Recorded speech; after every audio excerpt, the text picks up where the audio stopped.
Un productor musical debe manejar idealmente tanto conocimientos de composición y teoría musical como del área técnica del sonido. Pero además, para que sea posible que el productor ayude a pulir el discurso musical de una obra, es necesario que comprenda el contexto en el cual esta obra comienza a vivir su propia existencia.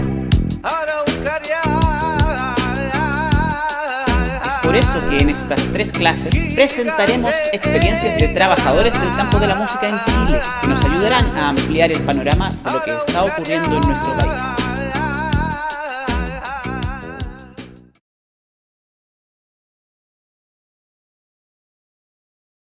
Este hombre está leyendo la política nacional del campo de la música para el periodo entre los años 2017 y 2022. Esto quiere decir que en este documento aparecen principios y compromisos que el Estado hace con respecto al fomento del arte musical. Hay aquí antecedentes y diagnósticos de la situación actual y se mencionan algunas medidas para hacer frente a las carencias y desafíos que hoy presenta la música chilena. En el documento, disponible gratuitamente en la web, encontramos un mapa conceptual o diagrama que nos interesa revisar.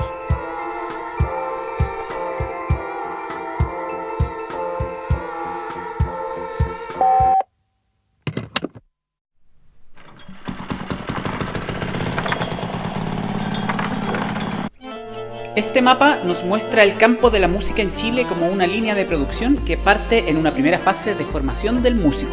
Después pasa por una fase de creación, que es la que mejor conocen los músicos. Pasamos luego por una fase de promoción y finalmente llegamos a la difusión, distribución y circulación de las músicas creadas en Chile. Si vemos bien el mapa, entendemos que al centro está justamente la obra musical, el alma de todo este campo productivo, y que está rodeada de estas fases que tienen una serie de procesos y de gente que cumple otros roles para que esta obra pueda expandir sus límites en un sentido más amplio. Esta vez avanzaremos hacia lo que viene después de que la obra musical fue creada y producida. Nos dirigiremos hacia la fase de edición y promoción, donde conversaremos con Gabriel Moila, músico y productor, quien cumple a cabalidad con lo que llamamos gestor del producto musical. A ver qué tiene que decir Gabriel. Adelante, estudios. Hola, soy Gabriel Moila, músico de oficio, productor y manager, tour manager, agente social y curador de algunos festivales. Y me dedico principalmente a trabajar con bandas, con el desarrollo de las bandas, hago también manejo de bandas y producción de eventos, que es como de donde saco más las lucas, digamos. Con las bandas no, en general gano muchas lucas, pero gano mucho en oficio y en círculos de confianza, que creo que es lo más importante en el oficio. Básicamente me dedico a esto porque como músico no tenía un perfil muy popular y entonces me vi en la obligación de tener que articular redes y generar competencias para lograr tocar, para lograr exponerme, para lograr grabar un disco, para lograr salir a una gira, para los logros que uno espera cuando es músico. Cuando uno es chiquitito y es músico y sueña con esas cosas, uno no sabe muy bien cómo hacerlo y va descubriéndolo en el camino. En mi caso fue súper agradable, fue muy generoso. Recibí mucha ayuda de gente más vieja que vio en nosotros, cuando tocaba con la mano ajena, mucho potencial y nos ayudó a generar, articular redes, que es de donde se basa todo lo que yo hago hoy. Lo que yo hago hoy está basado principalmente en articular redes y círculos de confianza para generar circulaciones de músicos, circulaciones de bandas, para generar producciones de mercados, producciones de festivales, producciones de todo lo que me parezca interesante relacionado a la música. Básicamente es eso. Bueno, el año 2015 quise hacer un vuelco en mi vida y me fui a trabajar a La Maquinita, que es una productora, un sello, un estudio de grabación, que es de la banda Juana Fe, que son muy amigos míos. Con La Mano Ajena ensayamos en la misma sala que ahora es La Maquinita, que ahora es la sala de grabación de La Maquinita, durante 10 años compartimos sala. Entonces teníamos un vínculo súper fuerte. Yo cuando decidí irme de La Mano Ajena, creí que el mejor lugar donde podía caer era en Juana Fe. Empecé a trabajar con ellos como tour manager, primero como road manager, tour manager. Y luego entré a trabajar en producción en La Maquinita. Me llevaron a hacer la producción general del FAP, del Festival de las Artes de Valparaíso, el año 2015, para hacer el evento de cierre del FAP, que era hicimos una gran peña con un árbol gigante en la Plaza Sotomayor, que fue un esfuerzo de producción estúpido y muy gigante con Teatro Container, que son gente muy, muy, muy capaz. Y a partir de eso, el desarrollo de mi carrera de productor fue en escalada violenta y progresiva, hasta llegar a lo que es hoy, que me posiciona como productor técnico del Encuentro Internacional IMESUR. He hecho también la producción general del Encuentro IMESUR y he trabajado en la curatoría también de las bandas. Hoy está mucho más segmentado todo y está mucho más profesionalizado todo dentro del encuentro. Entonces como que me dedico más a la producción técnica, que es básicamente diseñar los escenarios donde se elaboran donde se desarrollan los showcase. Un showcase es una muestra donde una banda que es seleccionada para el encuentro hace una síntesis de su espectáculo de 20 minutos, donde se muestra a los programadores que vienen invitados al encuentro y ellos deciden qué bandas se llevan, en fin. También me dedico al tour manager de Juana Fe. Sigo siendo tour manager de Juana Fe, que es lo que más me gusta hacer en la vida, porque básicamente es salir a viajar con mis amigos y salir a hacer la música que ellos hacen, que a mí me encanta. Siento una profunda admiración por ellos y por lo que hacen y por cómo lo hacen además. Siempre muy independientes, siempre muy desde la lógica de la participación de todos los que estén cerca, que a mí me llena muchísimo. A partir de eso, yo tuve una agencia de manejo hace algunos años, antes de llegar a Juana Fe, que trabajé con algunas bandas muy interesantes como el Combo Ginebra, como Inverness, que es de donde nos conocimos nosotros, en ese viaje a Buenos Aires. Y la dejé porque creí que el manejo era una situación dentro de mi vida un poco caótica, que se alejaba un poco de mis principios, que no tenía mucho que ver con quién yo era. Ahora volví a ser manager porque cambiaron mis principios básicamente, y me doy cuenta que si no lo hago yo y lo hago como creo que tiene que hacerse, no voy a encontrar nunca una excusa para poder hacer lo que creo que puedo hacer, que es provocar que las bandas que a mí más me gustan tengan la situación que merecen, digamos. La posibilidad de salir fuera de Chile, la posibilidad de grabar un disco y de ser conocidos, la posibilidad de hacer una circulación nacional, la posibilidad de hacer una circulación internacional, de conocer otras bandas, de conocer otros ámbitos, de abrirse al mundo. Creo que para el músico es súper necesario comprender que está dentro de un ámbito mucho más global que el que existía en el músico de los años 50 o 60, donde era muy difícil salir, donde era muy precario todo. Hoy tú puedes grabar un disco en tu computador y ese disco puede ser un super hit en el mundo, porque existe la tecnología para hacer, porque está muy al alcance y porque se puede. Depende solo de cuán tú estés preparado para eso. Ahora, hay unos intermediarios entre medio de lo que tú haces como músico, de la creación, y el posicionamiento en este violento mercado que está en base al consumo y que no necesariamente tiene que ser tú tu aspiración. Como músico tú puedes desarrollar una carrera toda tu vida ajeno al mainstream, ajeno al top de radio, ajeno al top de televisión, ajeno al top del Festival de Viña, ajeno al top de Lollapalooza, sin desmerecer eso, que me parece que es súper bueno y necesario. Uno puede tener una carrera como músico toda una vida, insisto, sin pasar por ahí. Y con un gran rédito de experiencia y de amigos y de posibilidad de crear, que creo que es lo que más importa a uno cuando es músico. Uno lo único que quiere es tocar y crear música y tener un lugar donde tocar y ojalá en las mejores condiciones. Yo me cansé de que alguien lo hiciera por mí y me dediqué a hacerlo para otros. Ese es mi paso. Mi paso fue saltar del escenario, bajarme del escenario y ponerme a cablear, porque mis cables nunca estaban bien. Porque, ¿me entiendes? Creo que para mí esa es mi experiencia de vida, no tiene por qué ser el común para todos, pero a mí me pasó que me enseñaron que si no te gusta cómo está hecho, tenés que hacerlo tú.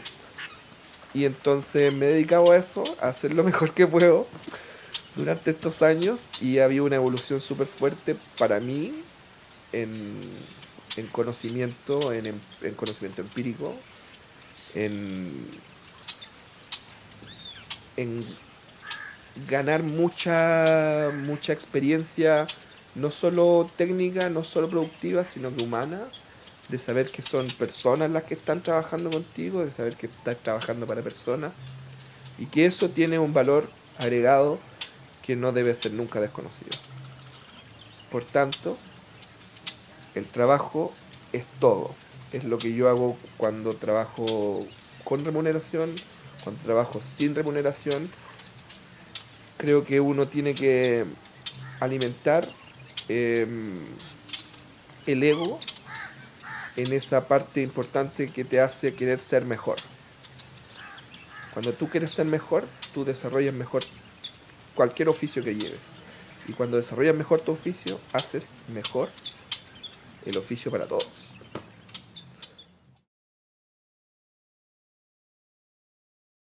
Básicamente, el desarrollo que he logrado hacia la circulación de bandas en Chile y en el extranjero tiene que ver con mi historia personal. Yo partí hace mucho tiempo haciendo música para teatro y luego La Mano Ajena, que eran puros músicos de teatro, y tuvimos la oportunidad de usar esos primeros vínculos del teatro para lograr que La Mano saliera, para generar un proyecto Fondar, para generar, en ese tiempo no estaban los ventanillas abiertas, eran otros los fondos, ¿no? Había unos fondos de asignación directa con el consulado. Y entonces se ponían las lucas o no se ponían las lucas si te lo merecías o no te lo merecías. Básicamente era eso. Ahora, te lo mereciera o no, tenía que ver con el gusto o no gusto de un tercero, que en general resultaba para nosotros siempre muy bueno porque eran asociado a las artes integradas, ¿no? No era solo música lo que hacíamos con La Mano. Bueno, con La Mano yo tuve oportunidad de salir mucho, viajamos mucho por Europa, viajamos mucho por América, estuvimos en varios lugares y lo que más me interesaba a mí de viajar y de exponer era esto mismo que estábamos hablando recién, de que cuando uno está en la sala encerrado haciendo música, uno está haciendo música para uno. Y diferentes cosas cuando uno sale de la sala y lo muestra. Y entonces tenéis varias opciones. Podéis seguir haciendo la música que estáis haciendo en tu sala y seguir a fierro con eso y llevarlo lo más allá que podáis. Y luego ver cómo así para que la gente quiera escucharlo. Es una opción. Otra opción es te amoldáis al público y a lo que el público quiere. Otra opción. Hay infinidad de opciones.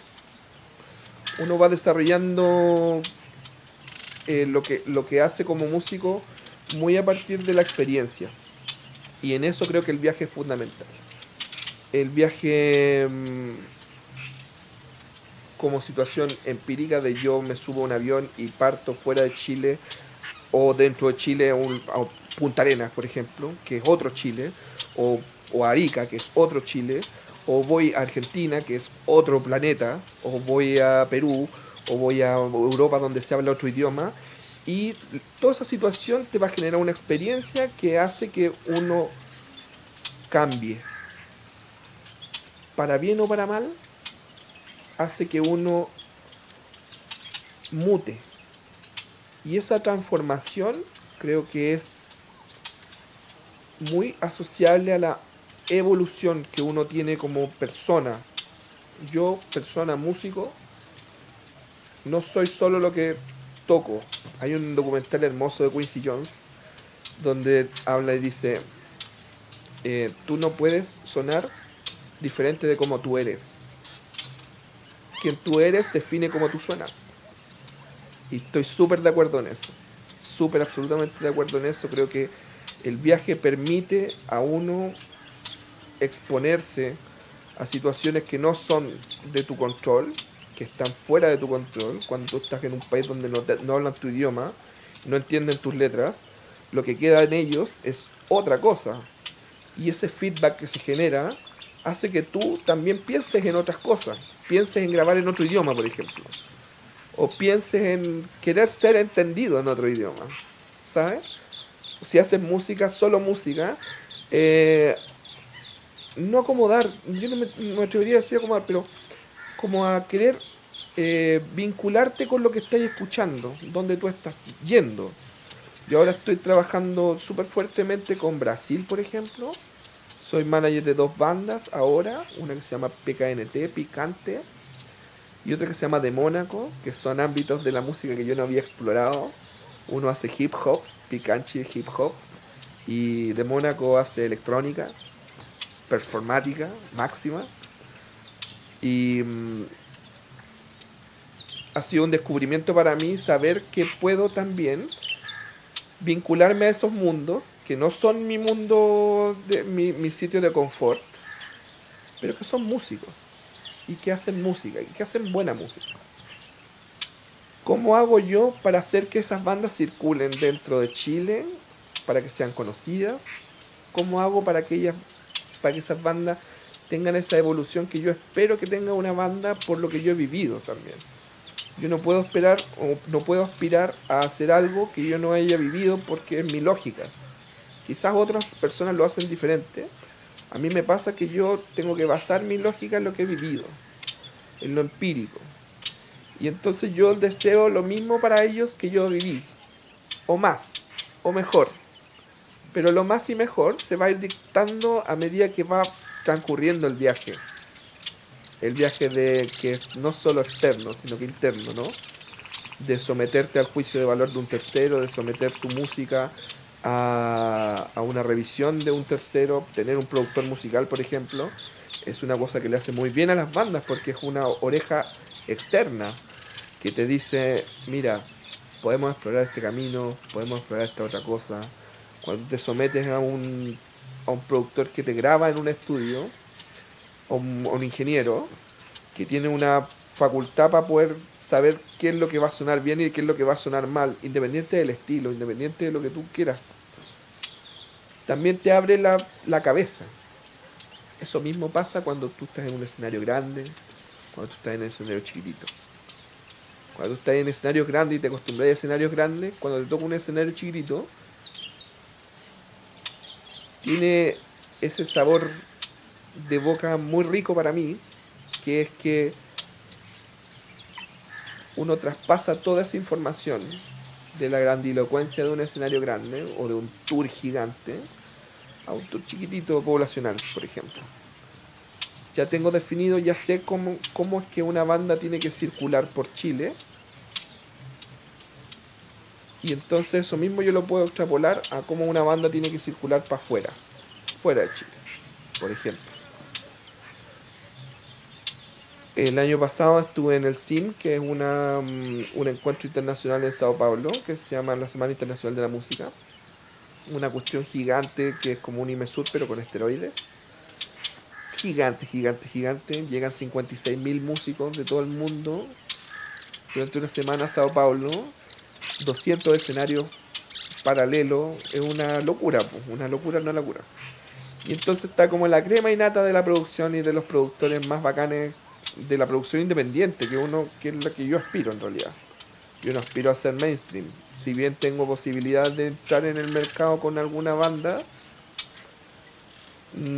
creo que el desarrollo de las bandas tiene que ver también con una cuestión de personalidad.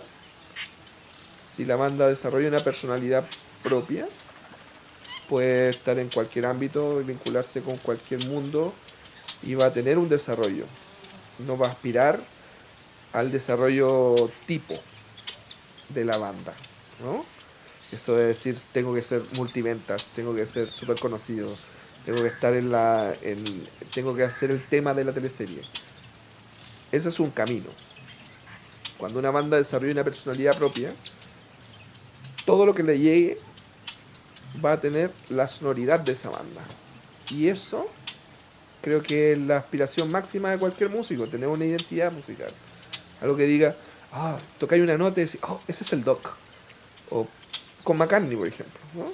Que toca 2 notas en el bajo y ya sabéis que es McCartney, porque suena a McCartney. Eso mismo yo creo que es una aspiración fundamental antes de posicionar nada. Antes de salir fuera de la sala, es súper importante entender que lo que yo logré como mi desarrollo en la sala va a mutar cuando yo salga. Y eso creo que para eso es muy de ayuda tener un manager. Es muy de ayuda tener un tour manager. Es de súper ayuda tener un productor musical. Es de súper ayuda tener a alguien cercano que te diga y te aconseje a tomar las mejores decisiones para lograr que tu música sea oída, para que tu banda sea vista, para que tú puedas tocar en vivo.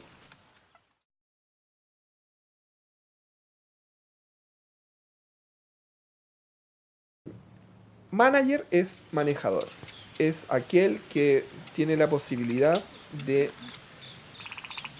ayudarte porque tiene la experiencia a lograr los objetivos que tú tienes como músico.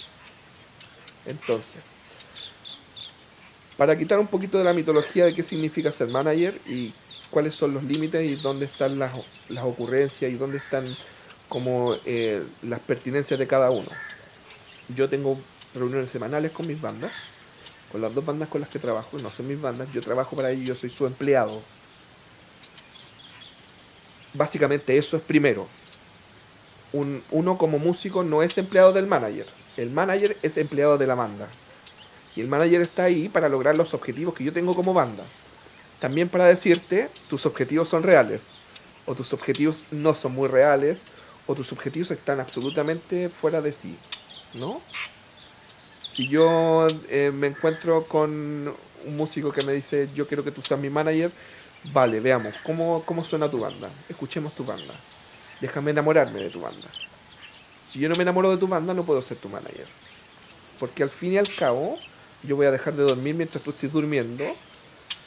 Yo voy a dejar de comer mientras tú estés comiendo. Yo voy a dejar de brillar mientras tú estés brillando. Porque eso es un manager. Un manager es el que va cimentando el camino para que el músico lo lleve de la mejor manera posible. Evitarle los golpes, evitar las fracturas dentro de la banda. Es súper importante. El manager tiene un rol que es súper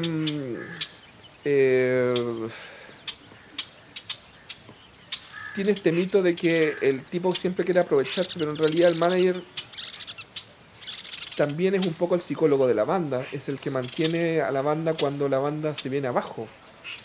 A uno a veces en un tour se le cae una tocata o te pasa algo, te robaron el dinero, te pasa de todo en un tour. A mí me han contratado para cosas y me han dejado tirado sin poder volver a Santiago. Me acuerdo, 19 años, en mis primeras tocatas me llevaron a tocar al casino de Iquique y me contrataron por todo el verano, me iban a pagar una cantidad de plata X y llegué allá y hice la pega y me pusieron en un hotel y después cuando tenía que venir el día del pago el tipo desapareció y la factura del hotel. ¿Y qué pasó? Ahí es donde yo entendí que era bueno cuando había alguien que te decía, oye, no, po, que te pague la mitad primero. ¿A dónde tú te debes quedar está pagado? Oye, esa plata que tú te estés gastando en los almuerzos, ¿te la van a devolver? ¿Cómo tú te aseguráis de eso? ¿Has hecho alguna vez un contrato? Todas esas cosas, uno cuando es músico, vive con la cabeza llena de música. Y eso es, así debiese ser. El manager tiene la responsabilidad de hacer cara, de hacer frente a ese mundo inhóspito que tiene que ver con la industria. Con la gran industria, ¿no? Desde el productor que te tiene que pagar la tocata, hasta la van que te va a mover, hasta la comida que vaya a comer en el tour. Porque si tú eres celíaco y te toca a alguien que cocina con trigo, te puede matar en el tour. Y significa que todos los sueños de todos tus amiguitos se van a ir frustrados al carajo porque alguien no hizo la pega. Hoy día una amiga posteaba en redes sociales que había un gran lanzamiento en una ciudad del sur del año académico de una universidad y había un importante artista invitado a exponer. Y en la mitad de la exposición falló un equipo de sonido y fallaron las luces. Y no pudo terminar su charla. Y entonces ella despotricaba y decía, qué falta de cultura, qué falta de previsión, qué falta de... Yo digo, qué falta de productor, qué falta de alguien que se haga cargo, ¿no? El primer IMESUR, vamos a entrar así en el detalle, el primer IMESUR teníamos dos escenarios, uno en Balmaceda, en el bandejón de Balmaceda en Providencia, y el otro en Monte Carmelo, en el Centro Cultural Monte Carmelo. Y en cada uno iban a circular 32 bandas durante 2 días. Eso es mucha banda junta, ¿no? Son 15 bandas diarias, son 20 minutos por banda, 10 minutos por cambio de escenario. Es una pega fuerte. Y el día de la inauguración venía gente muy importante para nosotros, como Octavio Arbeláez, que es el director del Teatro Manizales, pero también el director de Circulart, que es un supermercado internacional, es uno de los grandes instigadores de las políticas culturales, de las nuevas políticas culturales del mundo, ¿no? No solo de América Latina, no solo de Colombia, sino del mundo. Y el tipo venía a hablar a Chile, invitado por unos cabros chicos que estaban queriendo hacer mercado, industria, ¿no? Y se cortó la luz en Providencia. En todo Providencia. No solo ahí, en todo Providencia. El productor, y es algo que aprendí en la vida, el productor tiene que tener plan A, plan B y plan C. Si uno no tiene plan A y plan B, por lo menos, no puede llevar adelante un evento. Nunca. Porque es arriesgado. ¿Cachai? En Monte Carmelo yo había hecho la visita técnica, que es una inspección al lugar, para ver todos los detalles técnicos, las conexiones, los tableros de electricidad, las situaciones de escape, las vías de escape, ¿no? Las rampas para los minusválidos, todas esas cosas uno tiene que verlo como productor técnico.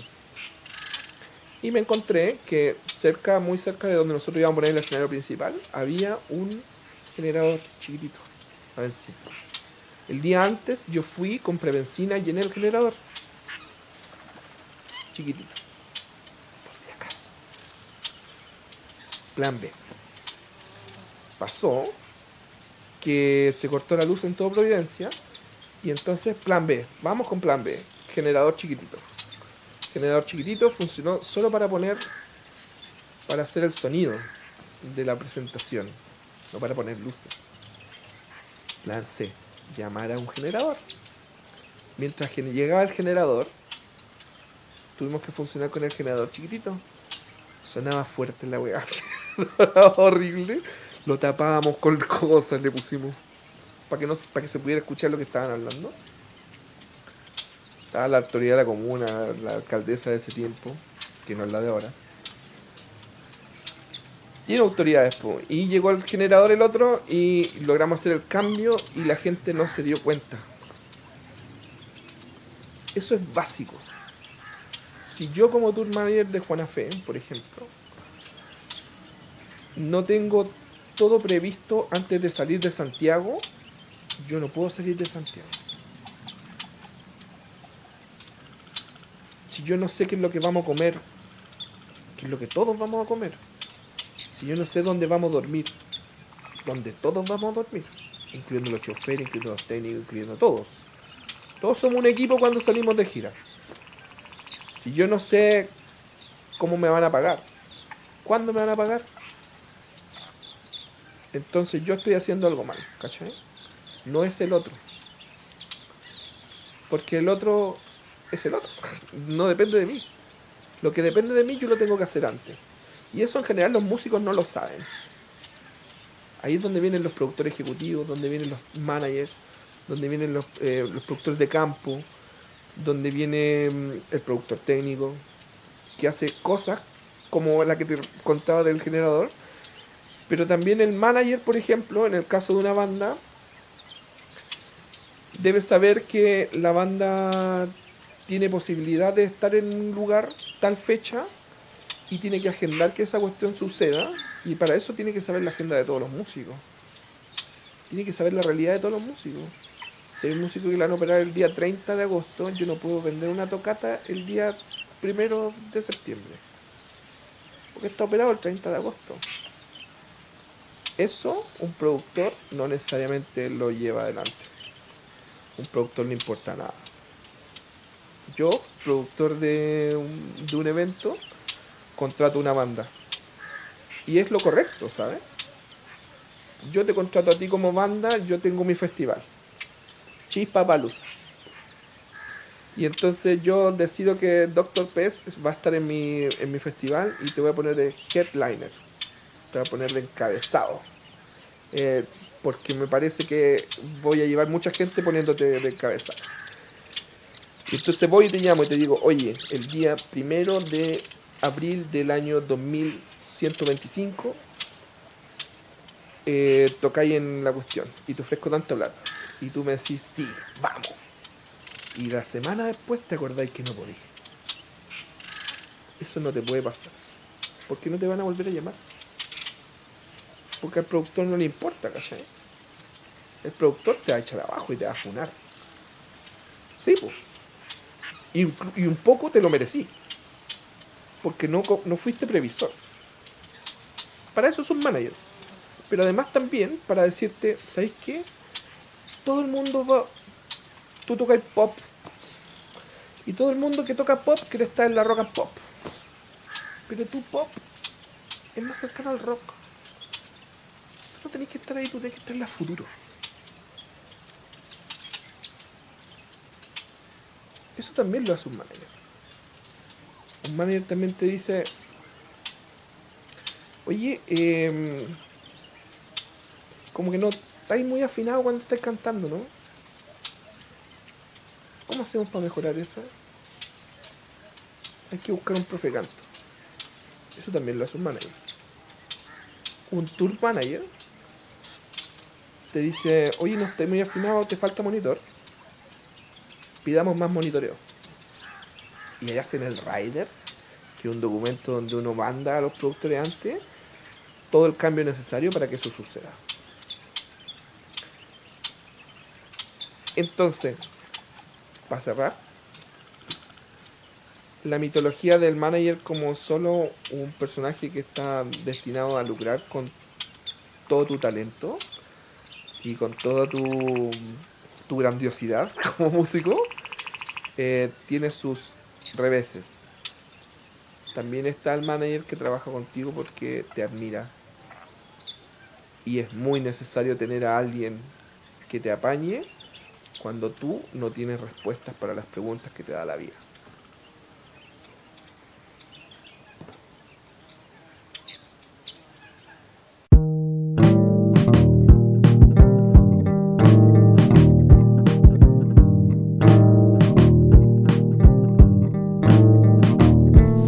Tener sentimientos es poco profesional. Decir lo que siento, eso es lo anormal. Tener